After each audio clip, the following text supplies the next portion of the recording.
देखिए आज हम बीएसटीसी पीटीटी की तैयारी में आज हम क्लास में पढ़ेंगे सहकारी समितियां। देखिए राजस्थान की सहकारी समितियों के बारे में पढ़ेंगे, जो कि देखिए आप वीडियो को ध्यान तक देखें, लास्ट तक देखें। और देखिए लक्ष्य बुक के माध्यम से मैं पढ़ाने जा रहा हूँ। लास्ट में देखिए मैं अपनी पीडीएफ में पहले थ्योरी पढ़ते हैं, फिर लास्ट में हम इससे ही संबंधित सहकारी समितियों से संबंधित महत्वपूर्ण प्रश्नों को देखेंगे, इंपॉर्टेंट प्रश्नों को, ओके, ऑप्शन वालों को। इसलिए आप वीडियो को एंड तक देखें और पूरा देखें, बिल्कुल स्किप ना करें। देखिए आपको मैं मुख्य मुख्य चीज़ों को ही बताने जा रहा हूँ बुक के माध्यम से, पूरी प्रमाण के साथ, इसलिए देखिए विश्वास कीजिए। देखिए 1965 से, देखिए आप देख सकते हैं सहकारी समितियां, 1965 से सहकारी अधिनियम लागू किया गया है। वर्तमान में 14 नवंबर 2002 को नया सहकारी अधिनियम 2001 लागू किया गया है। ओके, इसको याद रख सकते हैं आप। देखिए मैंने जो पेन से निशान लगाए हुए हैं, देखिए उन्हीं महत्वपूर्ण चीज़ों को हम पढ़ेंगे। देखिए इतना मेरे पेन से निशान लगे हुए हैं, देखिए यहाँ तक आप देख सकते हैं, इसको हम पढ़ेंगे। देखिए भारत में सहकारी आंदोलन का, देखिए हम यहाँ से पढ़ रहे हैं, भारत में सहकारी आंदोलन का प्रारंभ भारतीय दुर्भिक्ष आयोग की सिफारिशों पर 25 मार्च 1904 को सहकारी साख समिति अधिनियम 1904 के पारित होने से हुआ। राजस्थान में सहकारिता आंदोलन की शुरुआत 1904 में अजमेर में हुई। इसी वर्ष भरतपुर डींग में सहकारी कृषि बैंक की स्थापना हुई। अक्टूबर 1905 में बिनाई अजमेर में राज्य की प्रथम सहकारी समिति की स्थापना की गई। प्रश्न आ सकता है कि सहकारी योजना की शुरुआत कब हुई, या सहकार समिति की योजना की शुरुआत कब हुई? तो 1904 में। आप याद रखें, बीएसटीसी 2024 में ये प्रश्न आया था, ओके, कि राजस्थान में सहकार समिति की योजना या सहकार, बीएसटीसी में इसी प्रकार प्रश्न आया था कि सहकार योजना कब प्रारंभ की गई है, तो उसमें ऑप्शन थे 1904 में, एक सही है, सही आंसर था। इसलिए 1904 में ये प्रश्न 2024 में आ चुका है। देखिए बीएसटीसी में, अब 2025 में भी आ सकते हैं, इसमें से आप ध्यान से वीडियो को देखें। देखिए राजस्थान में सहकारी आंदोलन की शुरुआत 1904 में अजमेर में हुई थी। प्रश्न आ सकता है कि सहकारी आंदोलन की शुरुआत हुई तो 1904 में, 7/4 में थी। 2025 में आ सकता है कि कौन सी जगह में हुई थी, तो अजमेर में हुई थी। इसी वर्ष भरतपुर डींग में सहकारी कृषि बैंक की स्थापना हुई। अक्टूबर 1905 में बिनाई अजमेर में राज्य की प्रथम सहकारी समिति की स्थापना हुई। ओके, 1905 में बिनाई अजमेर में राज्य की प्रथम सहकारी समिति की स्थापना की गई है। ओके, याद रखें। 1910 में अजमेर में ही प्राथमिक सहकारी समिति को सहायता देने हेतु एक केंद्रीय सहकारी बैंक की भी स्थापना हुई है। प्रश्न आ सकता है केंद्रीय सहकारी बैंक की स्थापना कब हुई, तो केंद्रीय सहकारी बैंक की स्थापना भी 1910 में हुई है। 1915 में, देखिए आप देख सकते हैं 1915 में देशी रियासत में सर्वप्रथम भरतपुर राज्य में सहकारी कानून बनाया गया। ओके, 1915 में प्रदेश में प्रथम भूमि बंधक बैंक की स्थापना 1924 में अजमेर में। देखिए प्रश्न आ सकता है प्रथम भूमि बंधक बैंक की स्थापना कहाँ हुई थी, तो वो भी 1924 में अजमेर में हुई थी। ओके, 1928 में ब्यावर में की गई, 1928 में ब्यावर में की गई। ओके, याद रख सकते हैं मेरे दोस्तों। देखिए 1953 में विभिन्न सरकारी कानूनों में एक रूपता के उद्देश्य से राजस्थान सहकारी समितियां, देखिए राजस्थान सहकारी समितियां अधिनियम पारित किया गया। तत्पश्चात 2 अक्टूबर, देखिए अगली पीडीएफ, तत्पश्चात 2 अक्टूबर 1965 से सहकारी अधिनियम लागू किया गया है। वर्तमान में 14 नवंबर 2002 को नया सहकारी अधिनियम 2001 लागू किया गया है। ओके मेरे दोस्तों, देखिए राजस्थान में, अब देखिए आप मुख्य चीज़ों को देख लीजिए।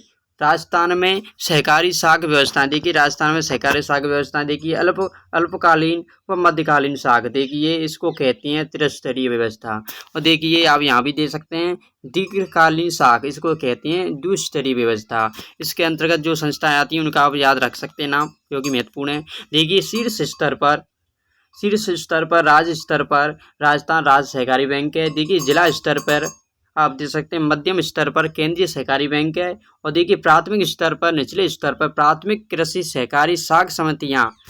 ओके, आप याद रख सकते हैं। देखिए हम अब दीर्घकालीन साख द्विस्तरीय व्यवस्था, प्रश्न आ सकता है कि राजस्थान में सहकारी साख व्यवस्थाओं की कितनी तरह की व्यवस्थाएं, तो त्रिस्तरीय और द्विस्तरीय दो तरह की। ओके, आप याद रख सकते हैं। देखिए अब हम दीर्घकालीन साख द्विस्तरीय व्यवस्था, देखिए शीर्ष स्तर पर देखेंगे तो हम देखिए राज्य स्तर पर राजस्थान राज्य सहकारी भूमि विकास बैंक है। ओके, और देखिए प्राथमिक स्तर पर या जिला स्तर पर प्राथमिक सहकारी भूमि विकास बैंक है। देखिए इससे ही संबंधित हम महत्वपूर्ण प्रश्नों को देखेंगे, उसके माध्यम से आपको कन्फर्म और स्पष्ट हो जाएगा कि इस प्रकार प्रश्न आ सकते हैं। ओके मेरे दोस्तों, देखिए अब हम अगली पीडीएफ ओपन करते हैं।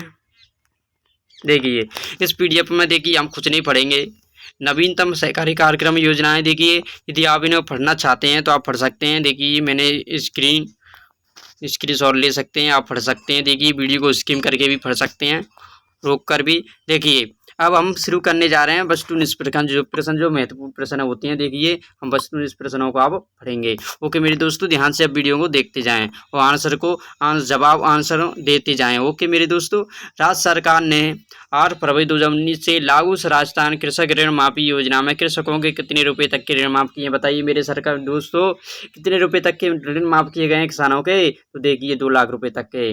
देखिए हम तीसरा प्रश्न पढ़ेंगे, राजस्थान में दुग्ध सहकारिता में सर्वोच्च स्तर पर स्थित सहकारी संस्था कौन सी है? बताइए। तो देखिए इसकी सर्वोच्च स्तर पर सहकारी संस्था इसमें दूसरी है, इसमें भी दूसरा आंसर सही हो जाएगा मेरे दोस्तों। देखिए इसमें भी दूसरा आंसर सही हो जाएगा मेरे दोस्तों, राजस्थान सहकारी डेयरी फेडरेशन। देखिए अब हम अगला प्रश्न शुरू करते हैं। राजस्थान में ग्राम सेवा सहकारी समितियों में कृषकों हेतु उपज ऋण योजना कब से प्रारंभ की गई है? बताइए मेरे दोस्तों, कब से प्रारंभ की गई है उपज ऋण? देखिए उपज ऋण योजना कब से प्रारंभ की गई है? देखिए इसका आंसर हो जाएगा पहला 1 जून 2020 को। ओके मेरे दोस्तों, देखिए अब हम अगले प्रश्न शुरू करते हैं। निम्नलिखित में से कौन सी संस्था दीर्घकालीन सहकारी साख प्रदान करती है? बताइए मेरे दोस्तों, निम्नलिखित में से कौन सी संस्था दीर्घकालीन साख प्रदान करती है? बताइए। तो देखिए केंद्रीय भूमि विकास बैंक, जो अभी हमने पढ़े थे, उन्हीं से संबंधित यहाँ पर सवाल आ रहे हैं। ओके, दूसरा आंसर इसका भी सही है। देखिए हम लास्ट की पीडीएफ ओपन करते हैं, क्योंकि अन्य महत्वपूर्ण प्रश्न है जो हमने थ्योरी पढ़ी थी उससे ही संबंधित। देखिए बहुत महत्वपूर्ण प्रश्न है, आप ध्यान से देखें पीडीएफ को, स्क्रीनशॉट भी ले लें, वीडियो को स्किम करके आप याद कर लें। ओके मेरे दोस्तों, राजस्थान में प्रारंभ कस्टम हायरिंग केंद्रों का संबंध है? बताइए। राजस्थान में कस्टम हायरिंग केंद्रों का संबंध किससे है? बताइए। तो देखिए इसका आंसर हो जाएगा तीसरा। देखिए सही आंसर है तीसरा, कृषकों को कृषि यंत्र व उपकरण किराए पर उपलब्ध कराने से। ओके मेरे दोस्तों, देखिए अब हम अगला प्रश्न देखेंगे, सहकारी साख समितियां सहकारी साख तंत्र का ढांचा है? बताइए। तो देखिए हमने अभी पढ़ा था त्रिस्तरीय ढांचा है, इसका दूसरा आंसर बिल्कुल सही हो जाएगा मेरे दोस्तों। ग्राम सेवा सहकारी समिति द्वारा, देखिए बताइए, ग्राम सेवा सहकारी समिति द्वारा एक ही स्थान पर सभी प्रकार के ऋणों को उपलब्ध करवाने वाली योजना कौन सी है? बताइए। तो देखिए इसकी योजना हो जाएगी क्रेडिट कार्ड योजना। ओके मेरे दोस्तों, दूसरा प्रश्न बिल्कुल सही है। राजस्थान में पहली बार सहकारी समिति विधेयक कब पारित किया गया था? देखिए इसमें भी आपको ये पहला आंसर सही हो जाएगा, 1953 में पहले राजस्थान में पारित किया गया था। पहला आंसर बिल्कुल सही है। ओके मेरे दोस्तों, राज्य सहकार व्यक्तिगत दुर्घटना बीमा योजना कब से प्रारंभ की गई है? बताइए मेरे दोस्तों। तो देखिए ये 2017 से 18 में प्रारंभ की गई है, इसका पहला आंसर बिल्कुल सही हो जाएगा। राजस्थान में सहकारी रुपए कार्ड भामाशाह को ब्रांडेड रुपए कार्ड कब जारी किया गया? बताइए मेरे दोस्तों। तो देखिए इसका आंसर हो जाएगा चौथा, 13 दिसंबर 2015 को। राजस्थान में शहरी क्षेत्र में महिला नागरिक सहकारी बैंक की स्थापना किन शहरों में की गई है? बताइए। देखिए इसका आंसर हो जाएगा पहला, जयपुर व उदयपुर। राजस्थान में सहकारिता का शुभारंभ कब हुआ? देखिए यही प्रश्न बीएसटी 2024 में पूछा गया था। देखिए 1904 में हुआ था, हमने अभी पढ़ा है। राजस्थान में सहकार जीवन सुरक्षा बीमा योजना कब से प्रारंभ की गई है? बताइए। तो देखिए 13 अक्टूबर 2018 से प्रारंभ की गई है। ओके मेरे दोस्तों, पहला प्रश्न सही है।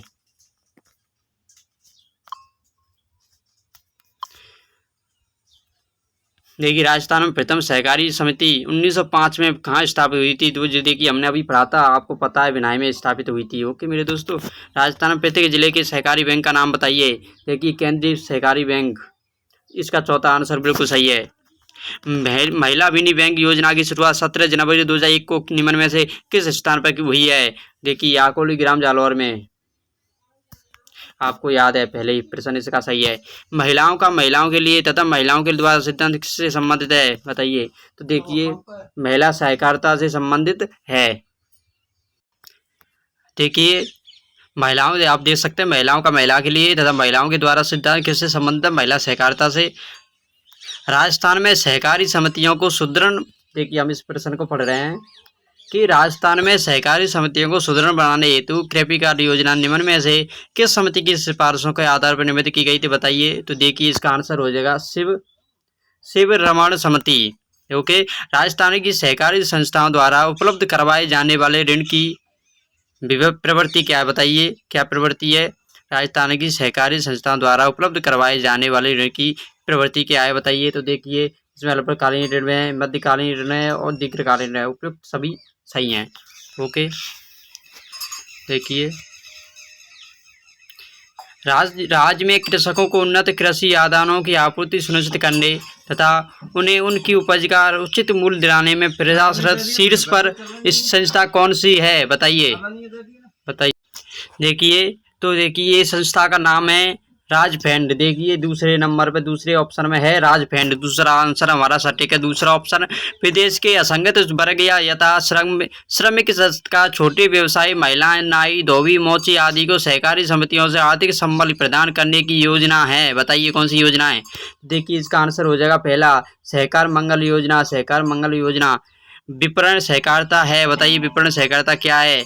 देखिए इसका कौन सा ऑप्शन सही होगा, आप उत्तर दें।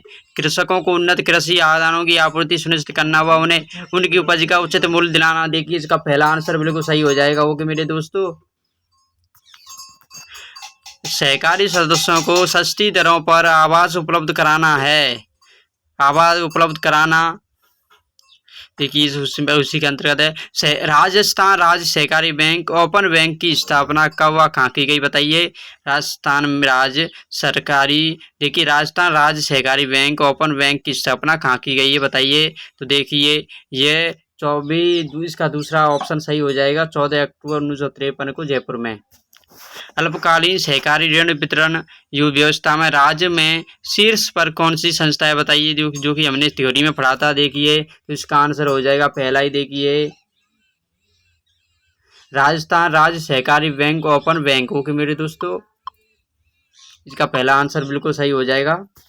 राज्य में कृषि साख की त्रिस्तरीय व्यवस्था के लिए जिला स्तर पर कौन सी संस्था है बताइए? जिला स्तर पर कौन सी संस्था हमने अभी पढ़ी थी। देखिए केंद्रीय सहकारी बैंक जिला स्तर पर है। दूसरा ऑप्शन बिल्कुल सही हो जाएगा। कृषकों को दीर्घकालीन सहकारी साख उपलब्ध कराने हेतु राज्य में शीर्ष स्तर पर किस संस्था की स्थापना की गई? देखिए हमने थ्योरी में पढ़ा था। इसका आंसर चौथा सही हो जाएगा, राजस्थान राज्य सहकारी भूमि विकास बैंक। राजस्थान राज्य सहकारी क्रय विक्रय संघ का संस्कृत नाम बताइए? देखिए अभी पढ़ा था हमने राजफेड। इसका पहला आंसर सही है। बताइए कि राजस्थान राज्य सहकारी क्रय विक्रय संघ का संस्कृत नाम है। देखिए हमने अभी पढ़ा था राजफेड है। प्रदेश में प्रथम भूमि बंधक बैंक की स्थापना 1924 ईस्वी में कहाँ की गई है बताइए? तो देखिए अजमेर में की गई है। ओके मेरे दोस्तों। राजपूताना महिला नागरिक सहकारी बैंक के नाम से प्रथम महिला नागरिक सहकारी बैंक कहाँ गठित किया गया है बताइए? तो इसका आंसर हो जाएगा, देखिए दूसरे का पहला, जयपुर में। Okay. Rajasthan institute of cooperative education and management Raisen का मुख्यालय कहाँ स्थित है बताइए? तो इसका आंसर हमारा पहला हो जाएगा, जयपुर में। देश का पहला राज्य कौन सा है जिसने सहकारिता के क्षेत्र में सहकारी किसान क्रेडिट कार्ड वितरित किए हैं बताइए मेरे दोस्तों? इसका आंसर आखिरी, हमारी क्लास का आखिरी सवाल है। देश का पहला राज्य कौन सा है जिसने सहकारिता के क्षेत्र में सहकारी किसान क्रेडिट कार्ड वितरित किए हैं? तो देखिए वो राजस्थान है। पहला आंसर बिल्कुल हमारा सही है। धन्यवाद दोस्तों। इसका आप स्क्रीनशॉट भी ले सकते हैं इस पीडीएफ का रिवीजन के लिए। देखिए आप स्क्रीनशॉट ले लीजिए, क्योंकि आप पीडीएफ की स्क्रीनशॉट लेंगे तो रिवीजन करते रहेंगे, या वीडियो को स्किम करके आप अच्छी तरीक़ा से याद कर लें इन प्रश्नों को, ये क्योंकि 2024 में इनमें से जरूर 2025 में प्रश्न जरूर पूछे जाते हैं। धन्यवाद मेरे दोस्तों।